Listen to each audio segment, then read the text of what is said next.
BBC Radio Cornwall. Debbie McCrory.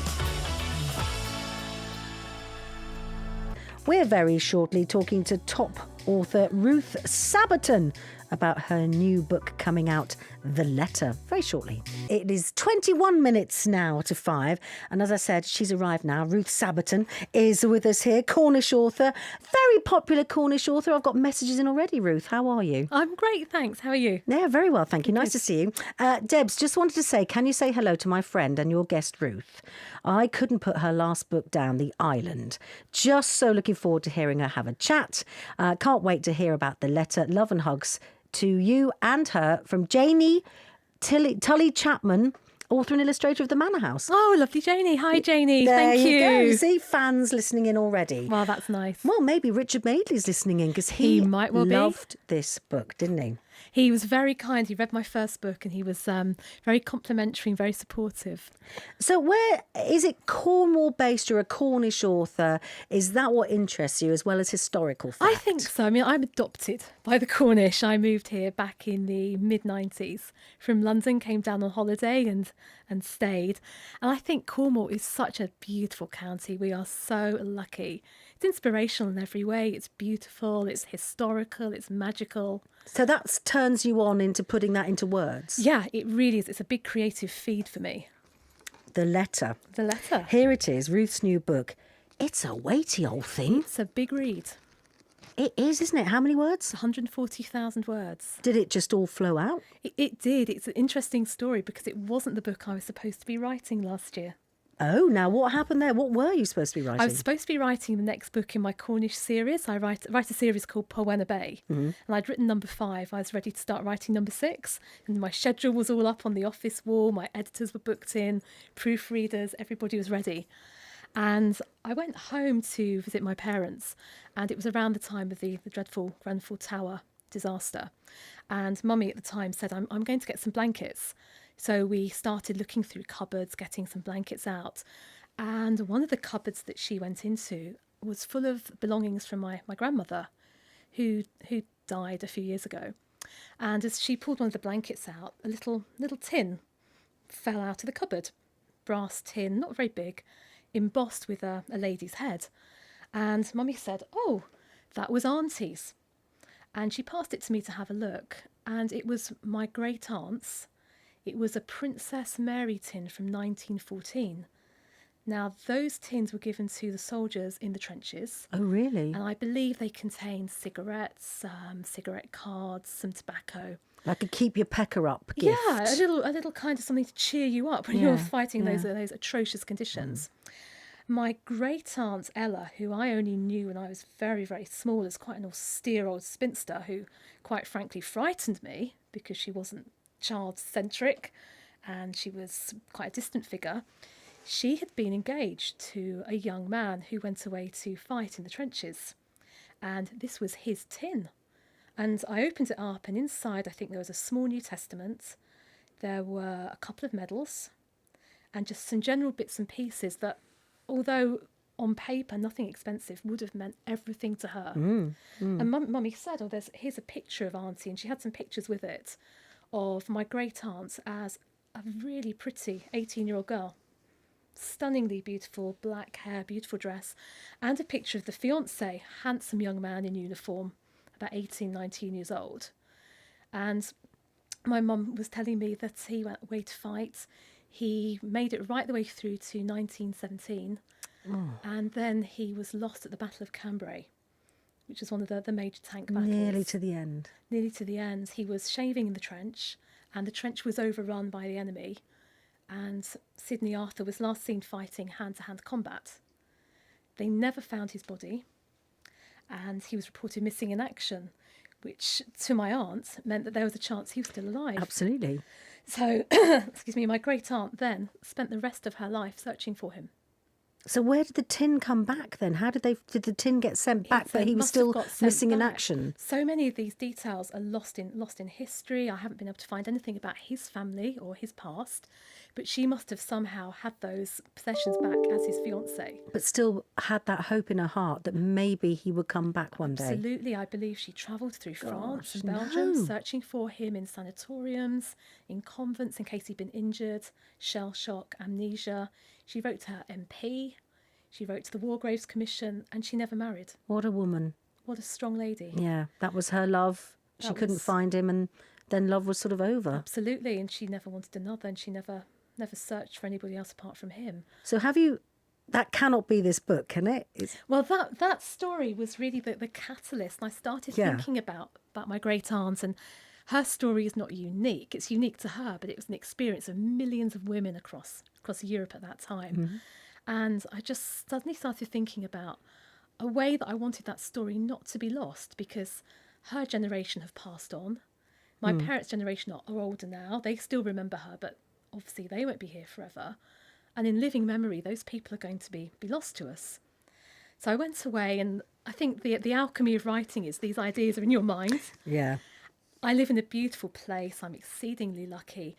On the cliffs between Lou and Polperro is a beautiful war memorial. On the war memorial are the names of people that I recognise within the village where I've lived. Whole families lost in both wars. And I started to think about the stories within my own community and my own village that were untold. I'm also a teacher, so I'm very busy teaching war poetry. I taught a lot of Wilfred Owen, Sassoon, Brooke. I'm also a big National Trust fan, so I'm often visiting Lanhydrock. Do you find time to write? I don't know how I find time to do much, actually, thinking about it. Do sleep? All these ideas suddenly came into my head, and I found myself writing the story of a young woman in the 21st century who loses her own husband and goes to Cornwall, where he grew up, to try and heal. Got you. And part of that process is she starts researching into a war poet called Kit Rivers, quite obscure. There's a memorial to him in the church, and she starts finding out about his life. And a mystery unravels. I can't say too much, not to spoil it. No. So this time we're starting from the present and going back to research the past. That's right. Whereas your memory was tipped by the past coming out. Coming to the present, so I'd flip it the other way round. And you never knew that tin was there? Never knew that tin was there. Have you got the tin now? I've got the tin at home. Lovely. Very treasured.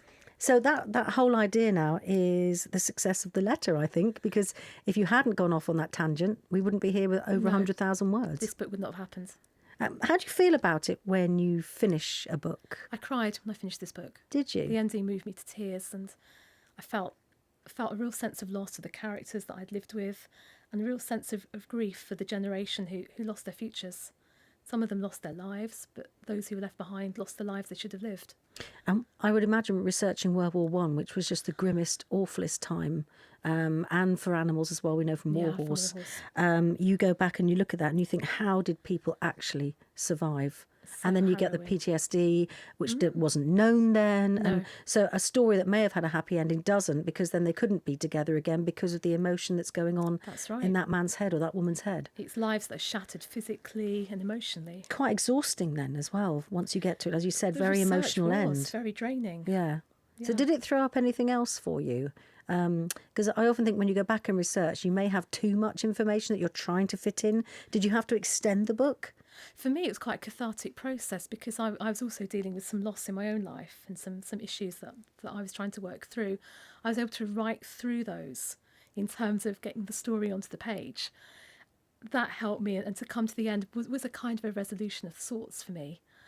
There were so many stories I would have loved to have told. There were so many more things I could have included in the novel. And at some point, you have to actually say stop. But this is quite a new novel. Grenfell Tower was was it a year ago nearly? Was it April? May? Just a year so ago. That's really quick to be written, processed and done and out. It's quite a quick one, isn't it? Because novels don't usually go that quickly. I write very fast. I can tell that. I'm quite prolific. I normally write 4 or 5 a year if I can. I have a fantastic editor.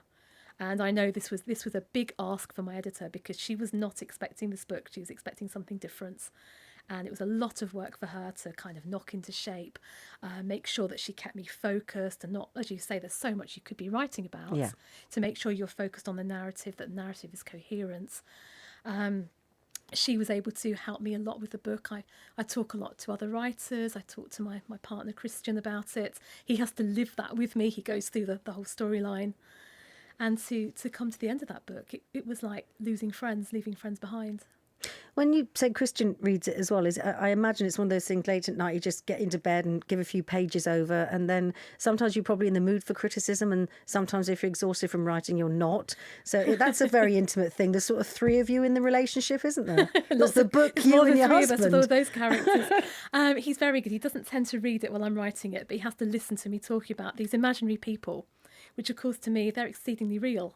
So I'd be saying, oh, that's the church where, Kit does this, or that's the beach where the lovers meet, and Cornwall where we live, the settings are just amazing. We have a secret love affair in this story, and a secret cove where two young people meet.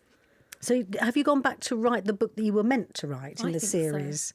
Yeah. Yeah. So my next poem debate, I'm writing that now. Yeah. So what then? Do you leave the letter, or is there a letter part 2 that you may be thinking about, or do you start fresh on a completely new? The letter is finished. That's concluded, and the ending is the revelation that ends the story.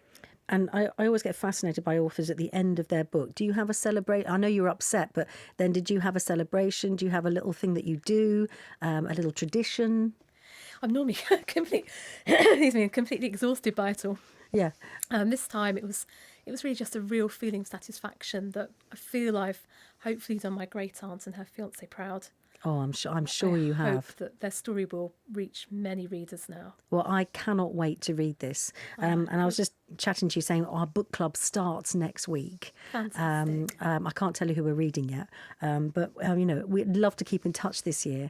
And maybe if you've got time, I don't know whether you have, maybe you'll join us and give us a review of a book as well. I'd love to. I love reading. Do you? Yeah. Oh, fantastic. Ruth, it's so lovely to see you. The letter is out now. Can we buy it and download it? We can. It's published by Amazon, and it's also available in local shops in Cornwall. It's hopefully going to be in paperback throughout the county from the beginning of February. And if you want to have a look for it, it's a sort of window from a house, I think, or a conservatory, very old-fashioned. Looks a little bit neglected. It's got ivy winding round the top of the window, looking out over some poppies, which is obviously quite poignant, isn't it? Onto a sort of cliff, which could be North Cornwall. And there sits a lady. Can't tell us too much about her, I can't can tell we? you any more than that. Such a tease. Ruth, how lovely to see you. The letter is out now. Go and get it. It's a fascinating book. Thank you very much for coming in. I'm sure we'll see you soon. Me. Thanks, Ruth.